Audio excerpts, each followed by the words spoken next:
આવી રીતે જે ગોબરદાદા અને મંજુબા જે આ રીતે પોતાની હાલત અને પરિસ્થિતિથી જે પીડાય છે તે આપણે કમસે કમ જેટલી પણ આપણે મદદ કરી શકીએ એ આપણે કરીએ.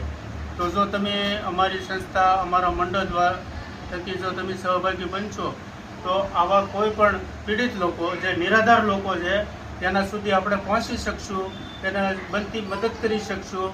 હજી મંજુબેનને અને ગોબરદાદાને આપણે ઘણી એવી મદદ કરવાની છે.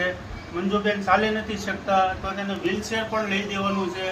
એટલે એવું આપણે જોઈને અને ગોબરદાદા આજે બિચારાના બે પ્લેટો નાખવામાં આવી છે એટલે કોઈ જાતનું કોઈ કામ પણ નથી કરી શકતા. એટલે એને આવક મતલબમાં સાવ બંધ થઈ ગઈ છે.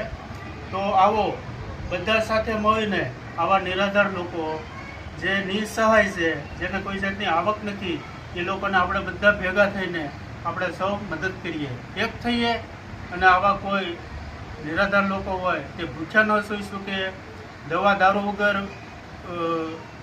પીડાતા ન રહે. તો આવો સાથે મળીને આપણે સૌ આવું એક નેક કામ કરીએ અને ભગવાનને પ્રાર્થના કરીએ કે આવી અમને શક્તિ આપે, અમે આ લોકો સુધી પહોંચી શકીએ. દવા દારૂ ખાવા પીવાની જે બનતી કોશિશ જેટલી અમને અમારથી થશે એટલી મદદ કરવી. જય માતાજી.